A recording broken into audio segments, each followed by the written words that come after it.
German engineer named Carl Benz had the patent for the two-stroke cycle. In 1879 he took the recipe of the four-stroke cycle और उन्होंने पाया कि इस four-stroke cycle में 3 cycles जो होते हैं वो वेस्ट हो जाते हैं, इसलिए उन्होंने इस फोर-स्ट्रोक साइकिल की रेसिपी को रिवाइज किया and he found the two-stroke engine. Today I'm going to explain you about the differences between the two-stroke and the four-stroke engine and how the two-stroke and the four-stroke engine works.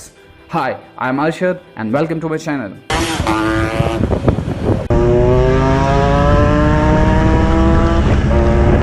19th century में German engineer जिनका नाम था Nicholas August auto, उन्होंने सबसे पहला four stroke stationary engine बनाया था और उन्होंने इस इंजन में जो फ्यूल यूज़ किया था वो कोल, गैस और एयर का मिक्सचर था। और इस फोर स्ट्रोक इंजन में टोटल 4 स्ट्रोक्स होते हैं। स्ट्रोक्स यानी कि जब कभी भी पिस्टन BDC से TDC यानी कि बॉटम डेड सेंटर से टॉप डेड सेंटर पे ट्रैवल करता है तो उसे हम 1 स्ट्रोक काउंट करते हैं, या फिर पिस्टन अगर TDC से BDC आए तो भी उसे हम 1 स्ट्रोक काउंट करते हैं। इस तरीके से पिस्टन टोटल 4 स्ट्रोक कवर करता है और हम इसलिए इसे 4 स्ट्रोक इंजन साइकिल कहते हैं। इस 4 स्ट्रोक इंजन साइकिल में पहला जो साइकिल होता है, पहला जो स्ट्रोक होता है उसे हम सक्शन स्ट्रोक कहते हैं, जिसमें पिस्टन TDC से BDC आता है और जब वो TDC से BDC आता है तब इनटेक वेल्व्स ओपन होते हैं और कंबशन चेम्बर में फ्यूल और एयर का मिक्सचर आता है।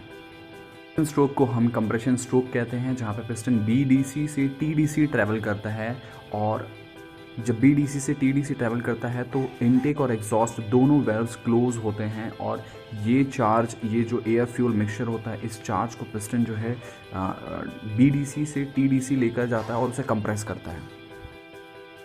Third stroke is the power stroke. हम इसे कंबशन स्ट्रोक या एक्सपेंशन स्ट्रोक भी कहते हैं, बट कॉमन लैंग्वेज में इसे थर्ड स्ट्रोक को पावर स्ट्रोक कहते हैं, जहाँ पे स्पार्क प्लग जो होता है वो इग्नाइट करता है और जो कंप्रेस्ड फ्यूल एयर मिक्सचर होता है वो एक्सपैंड होता है। वो मिक्सचर बर्न होने की वजह से एक्सपैंड होता है और पिस्टन जो होता है वो TDC से BDC आता है, यानी कि पिस्टन ऊपर से नीचे आता है और हम इसे पावर स्ट्रोक कहते हैं।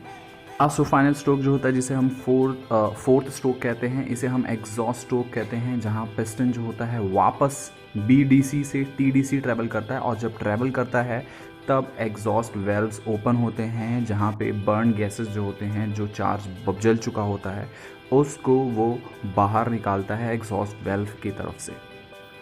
बात करते हैं 2 स्ट्रोक इंजन कंस्ट्रक्शन के बारे में। 2 स्ट्रोक इंजन का कंस्ट्रक्शन जो होता है वो 4 स्ट्रोक इंजन से काफ़ी डिफरेंट होता है। 4 स्ट्रोक में वेल्व्स, कैमशाफ्ट और टाइमिंग चेन होते हैं, लेकिन 2 स्ट्रोक में ये नहीं होते हैं। इसके बदले में 2 स्ट्रोक इंजन्स में इनटेक पोर्ट्स, एग्जॉस्ट पोर्ट या ट्रांसफ़र पोर्ट्स और रीड वेल्व जैसी चीज़ें होती हैं।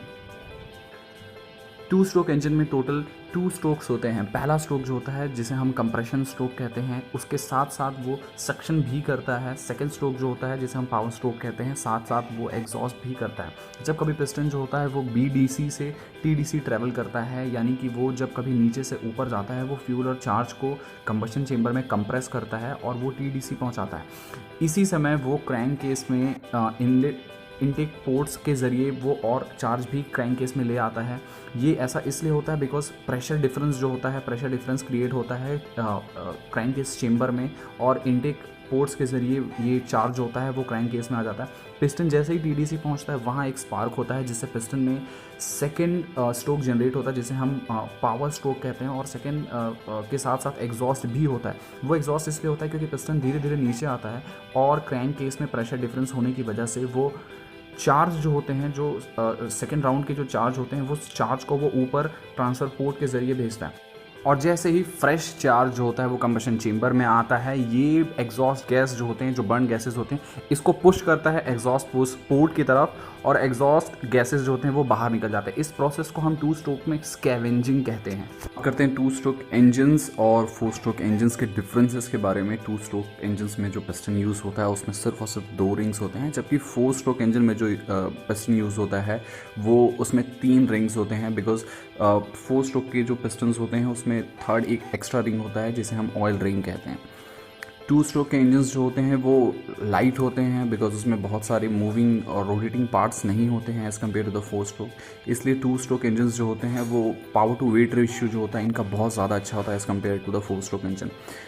और अगर इनकी लुब्रिकेटिंग सिस्टम के बारे में बात करें तो टू स्ट्रोक में ऑयल जो होता है, इंजन ऑयल जो होता है वो फ्यूल के साथ मिक्स किया जाता है और वो चलता है कंबशन चेम्बर में। इसकी वजह से फोर स्ट्रोक जो होता है वो बहुत ज़्यादा स्मोक प्रोड्यूस करता है as compare to the four stroke.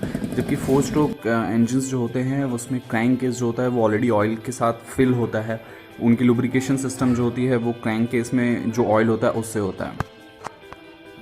Two stroke जो होता है वो ज़्यादा नॉइज़ भी प्रोड्यूस करता है as compare to the four stroke engines because इनके इंजन्स की जो डिज़ाइन होती है वो काफ़ी अलग होता है और हर दूसरे स्ट्रोक में इंजन जो होता है कंबशन चेम्बर जो होता है वहाँ फायरिंग होती है और हर दूसरे स्ट्रोक में कंबशन होता है, जिसकी वजह से टू स्ट्रोक की नॉइज़ जो होती है वो बहुत डिफरेंट होती है as compare to the four stroke engine two stroke engine के कंपेयर में ज़्यादा एफिशिएंट होता है। इसका रीज़न ये होता है क्योंकि टू स्ट्रोक इंजन में स्कैवेंजिंग प्रोसेस जब होता है, जब इनटेक जो चार्ज होता है जो कंबशन चेम्बर में आता है ट्रांसफ़र पोर्ट के ज़रिए, वो कुछ अमाउंट ऑफ चार्ज होता है वो एस्केप हो जाता है एग्जॉस्ट पोर्ट की तरफ से, जिस वजह से टू स्ट्रोक की फ्यूल इकोनॉमी जो होती है वो कम होती है as compare to the four stroke engine.